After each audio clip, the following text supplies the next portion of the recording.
4 months ago, I call you. I say that me and my husband fornicate before marriage. I say that we repent and we stop fornication.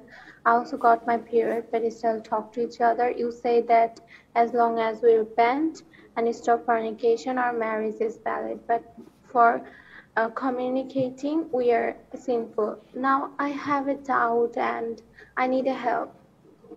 On that time we realized that this is a sin and we don't want to end up in the hell.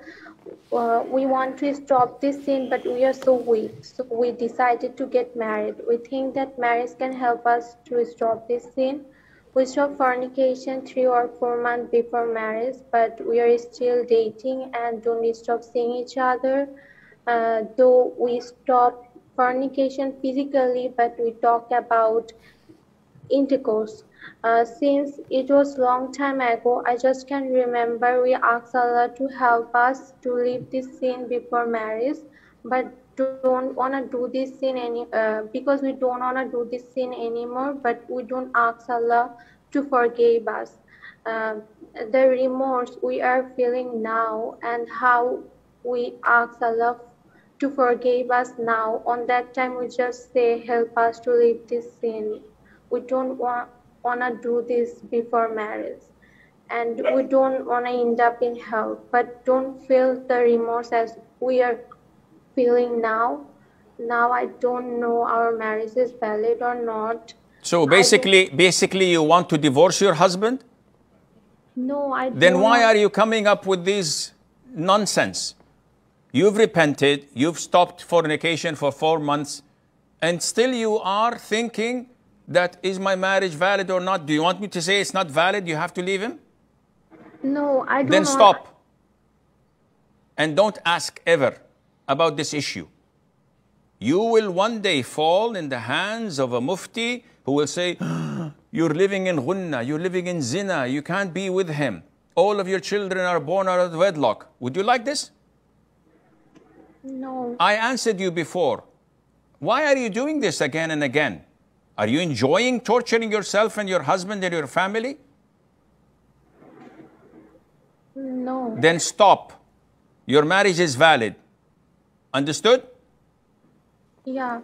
Thank you. We've addressed this issue, and I have this hundreds of times a month.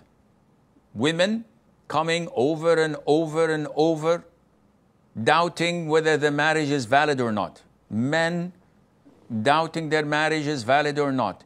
They repeat the marriage, and they repeat it a third time and a fourth time, and they keep on insisting that maybe it's not valid, maybe we are living in zina, we're living in haram. All of these are whispers from shaitan. The sad part is that they keep on knocking on the same door. And if the sheikh tells them, your marriage is valid, there's nothing wrong in it, they go to another sheikh. Until they reach one sheikh who would say, no, your marriage is invalid, you're living in haram, your children are born out of wedlock.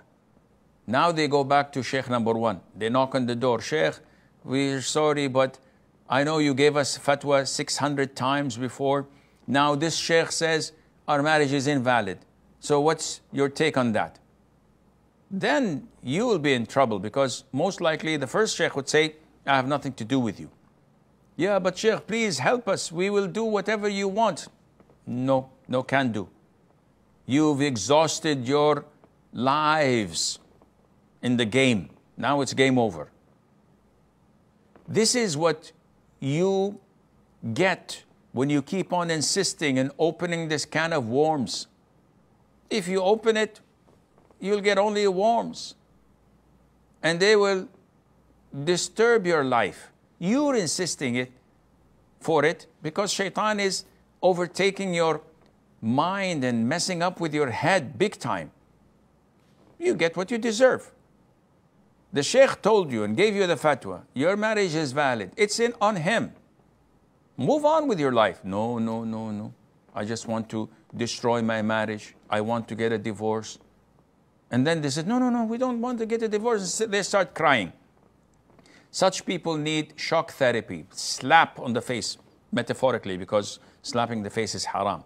To wake them up and to see the gravity of what they're doing while they're in the process of destroying their own marriages.